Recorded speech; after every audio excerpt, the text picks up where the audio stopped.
Hey, it's Ramsey Dewey here. I hope you didn't recognize, that came out wrong. You may not have recognized me with this disguise. I don't usually wear a hat.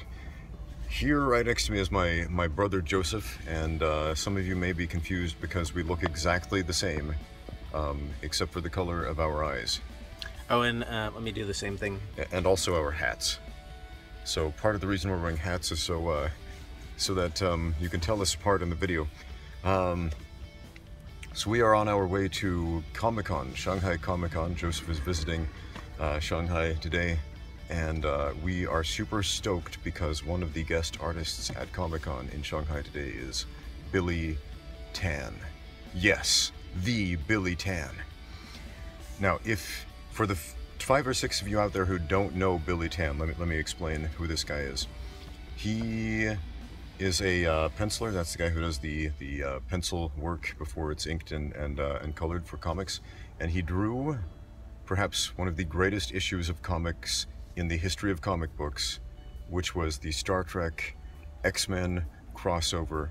Specifically, one of the greatest panels ever to be featured in comic books of all time, when Spock does the Vulcan neck pinch on Wolverine.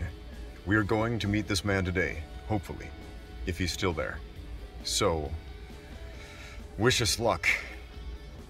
What do you think, Joseph? Yeah, I think wish us luck too. Oh, and a couple things about Billy Tan. He's originally Malaysian. Well, everybody probably already knows Billy Tan, but he's originally Malaysian. He moved to the U.S. When was it? Early 90s, and then the Star Trek X-Men crossover happened was done in 1996. So just a couple more interesting details for, like you said, the 6 people that don't already know that. Yeah. So, Billy Tan, we're coming to meet you. So, for the 5 or 6 of you who have not read the X-Men Star Trek crossover, we're going to give a bit of a plot synopsis, hopefully not too many plot spoilers, although spoiler warning for you guys. So what ends up happening? Joseph, did you want to give the synopsis here? Yeah, so the X-Men ship comes through this spatial rift or something, and it gets destroyed. And there are actually 2 ships. The X-Men ship was the first one, but before it got just from the perspective of the Enterprise, which is how it is. There's a ship gets destroyed, and then there's this other ship that they talk to, but unbeknownst to the crew of Star Trek, then the 7 mutants on board the first ship got transported over to the Enterprise. So the way they got found out is I can't remember who was sneaking Gambit. Beast and one of the other X-Men was sneaking Gambit into McCoy's sickbay, and then McCoy found them out. And then at the same time, Spock through his Vulcan. What's his Vulcan's spider He's got like limited telepathy. Okay. Not to the extent of, say, Professor X or Jean Grey, but Vulcans have limited telepathic powers. Okay, so he was able to sense the other mutants on board, and so he confronted them. And you do a better job describing the. Oh yeah. So the actual incident, leading up to the great comic panel in comic book history, Spock confronts the group of mutants and basically says, stop right there. And Wolverine's like, we don't have time for this crap. And so he charges at Spock, and the other mutants are like, no, don't hurt him. And Wolverine's like, I won't hurt him much. Spock then, in a total alpha move, does the Vulcan neck pinch on Wolverine, rendering him helpless, to which he in his Vulcan way basically says, you will not hurt me at all, or something like that. Oh, and if you want to see, I'm pretty low tech, but here's the actual panel. Yes, it's a phone recording of another phone, and that's our cab driver right here. One moment.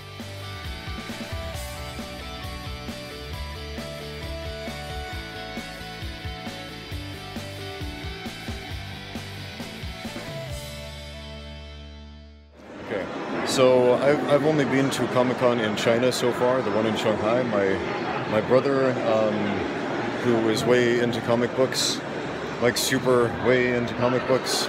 I believe you've been to more Comic-Cons than me? Yeah, I think like two in Salt Lake and then the San Diego Comicon. Yeah, so how would you say the Shanghai Comicon stacks up against the ones in the US so far? The Shanghai, or wait, is it Shanghai or Shanghai? Shanghai. The Shanghai Comicon is awesome, and way more Doctor Stranges than at the San Diego Comicon that I went to 10 years ago. Yeah, I so far I've seen like 2 or 3 of them walking around. Just got passed by the Suicide Squad back there, I think. And yeah, we've been taking selfies with Spider-Man so far. And oh yeah, we were just talking about the greatest comic book issue ever written. We're still looking for the comic book artist. Billy Tan, we're looking for you. We're coming, Billy. We're coming for you, Billy. Let's go.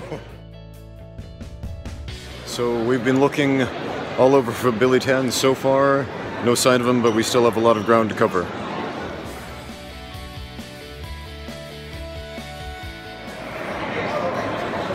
So we're here with Wolverine to ask a very important question. Who would win in a fight, Wolverine or Spock from Star Trek? Why would Spock win? Well, I think comic artist Billy Tan might have something to say to you about that, but I'm just curious to hear your opinion. Fairly sure Wolverine would win. The regeneration abilities and the claws, whereas Spock, mostly pointy ears versus pointy claws. I think pointy claws win. It sounds like a logical conclusion. Thank you for your time. You're welcome. So the question is, who do you think would win in a fight between Spock and Wolverine? Between Spock and Wolverine. And Spock from Star Trek, and then Wolverine from the X-Men. Right. Who do you think would win in a fight? Honestly, I don't know that much about the abilities of Spock. Other than he's really smart, has a lot of logical sense, stuff like that. But Wolverine, yeah, he has the regenerable abilities. My mind's on Wolverine. Okay.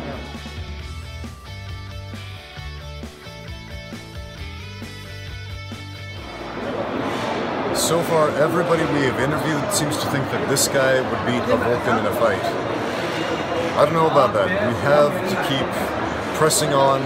Now, we've scheduled an interview with a guy who does those Warhammer collectible tabletop paintable game pieces, and I noticed that every time I've gone to a comic book store, those guys seem to have some really good opinions on which comic book character would beat which other comic book character, so hopefully he won't disappoint.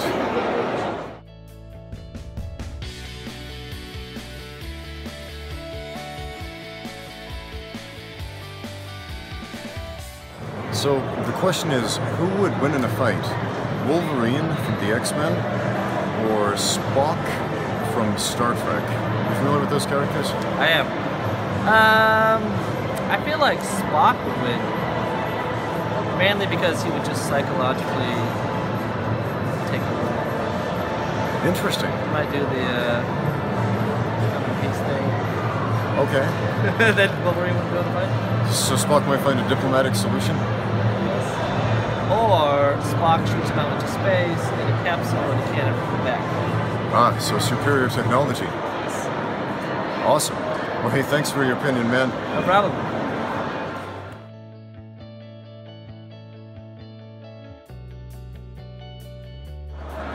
All right, we're here with James to ask the question: who would win in a fight, Spock or Wolverine? Is this a trick question, or? It is not a trick question. We're dead serious. Okay, it's gonna have to be Wolverine, hands down Wolverine. I mean, the big claws, he's just gonna smash all over Spock, isn't he? I mean, Spock doesn't stand a chance.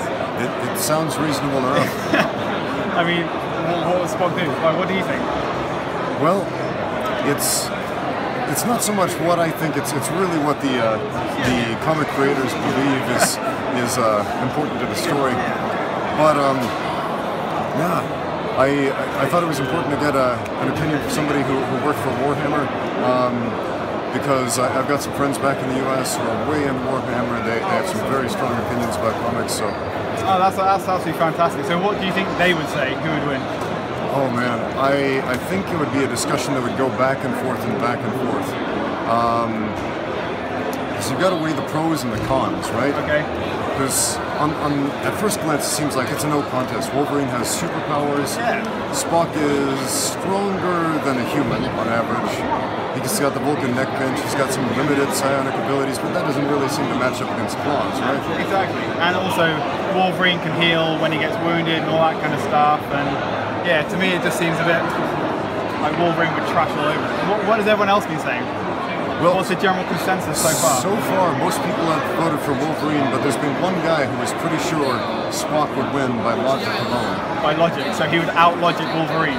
Something like that. That's an awesome reason. I love it. I think that reason alone might make me change my mind, because I think that's a clever reason. Well, hey, thank you so much for participating. Thank you very much. It's great to meet you. Cheers, guys.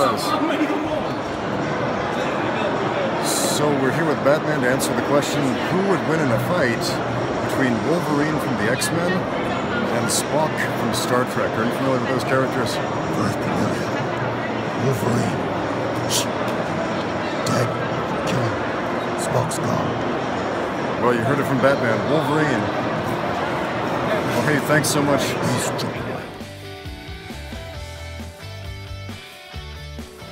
So, we still haven't found Billy Tan, but we found Philip Tan, who, I mean, he's cool and all, but is he any relation to Billy Tan? I don't know. That's the thing. It's a fairly common last name in Southeast Asia, so hard to say. I'm guessing probably not closely anyway. And do you know anything about Philip Tan? I know he illustrated Spider-Man a little bit, obviously, because he's got that on his placard back there, so a lot of people are excited because Spider-Man's a very recognizable character, after all. But it's not quite the same kind of depth of story you get from a Star Trek X-Men crossover, if you know what I mean. Yeah, that's a good point. And actually, there's a small lion in front of Philip Tan. We should probably be looking for big lions. Yeah. Also, you know, speaking of Spider-Man, Billy Tan actually did illustrate Marvel Knight's Spider-Man for a few issues as well, and also New Avengers, which featured Spider-Man. So, I mean, if Spider-Man is your jam, then there you go. Cool. Oh, and you were talking about the New Avengers being better than the Avengers? Yeah, the New Avengers line that came out when Billy Tan was illustrating it was, in my opinion, far superior from the old Avengers, because it was like this rogue team of heroes featuring, you know, all the cool guys we wanted to see on the Avengers, like Wolverine and Spider-Man and Spider-Woman, and you know, led by Captain America. And I just thought it was a really great storyline, but, well, good things can't last forever. Okay, good point. We should totally keep looking. Maybe we can ask Philip Tan if he knows where Billy is. Okay, good idea. All right, let's go. So we found Carl here at the Comicon, and Carl, we've got a question for you. Yes. Who would win in a fight? Wolverine of the X-Men or Spock from Star Trek? That's a really good question. I do not know how to answer that, because they both have attributes that counter each other. They both could win in any given situation. Huh.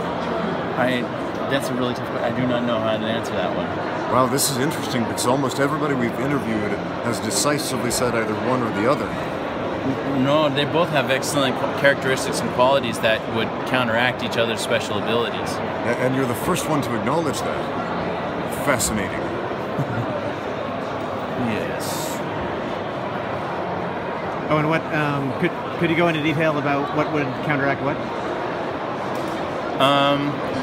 Well, yeah, Spock, he's got superhuman strength, which would pit him very well, compete, you know, strength for strength with Wolverine very well. he's able to take damage pretty well. He's able to hold his own. If you were to try, however, if you were to try any Vulcan skills or abilities, for example, a Vulcan neck pinch or something, Wolverine has a healing factor that helps negate would help negate that or reduce the effect of that. But to what extent would a Vulcan neck pinch incapacitate Wolverine, and if so, for how long? I don't know that it would actually incapacitate him. I think it would probably daze him, maybe, but knock him out. I don't know that it would actually knock him out. I think they would just have a really hard time getting at each other. Almost everybody else has mentioned the claws as being the decisive advantage that Wolverine would have. Oh, no. What do you think about that? I don't think his claws would give him any particular advantage. Spock in several episodes has gone against opponents with weapons, even though he himself has not had weapons, and he's still come out on top. He's been injured, but he's still able to hold his own despite being injured and despite not having weapons. Also, last I checked, the standard issue Starfleet phaser that Spock generally carries has a longer reach than Wolverine's claws. That is true. Okay, so if he is carrying his phaser and it hasn't been knocked away, then that would give him some advantage in slowing Wolverine down. But again, his healing factor would help him to come back from that fairly quickly instead of being totally incapacitated. So, here's another question though. A phaser on stun, what kind of effect do you think that would have on Wolverine? Well, people have tried using stun type weapons and whatnot on Wolverine, knockout darts and gas and things like that, and he's usually phased very little by those. I don't know that it would have a huge effect on him, or if it would just be an annoyance, hindrance, or a setback. I'm sure a full-on phaser shot would definitely set him back quite a bit. But what about a phaser set to kill? It wouldn't kill him, no. Yeah, Wolverine always seems to find a way back, even if you disintegrate him. Yeah, he's usually going back pretty good. So again, set to kill, definitely piss him off, definitely hinder him, but I don't think that would finish him off. Again, it would be a really tough fight between the two. Now, if Wolverine got a hold of the phaser, I think Spock would probably not last very long. I think if Wolverine got the phaser from him and then decided to shoot the crap out of him, he'd probably not do too well. As Spock would say, interesting, if true.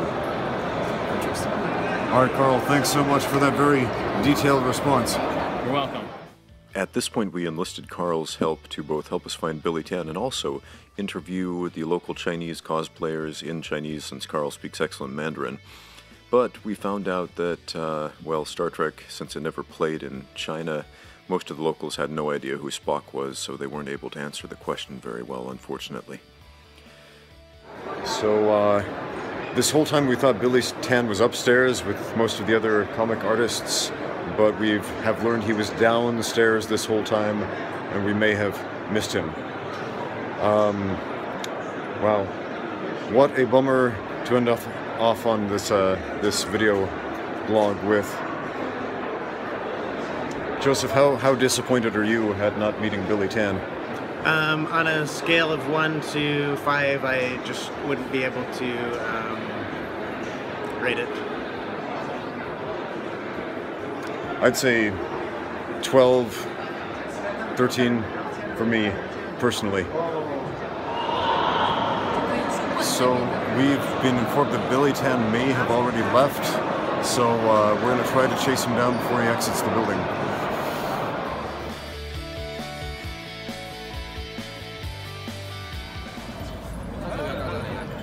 Well, Comic-Con's over, they're kicking everybody out of the building, and we failed to meet Billy Tan, but you know, maybe it's for the best, because maybe it's better that we don't meet our heroes in real life sometimes.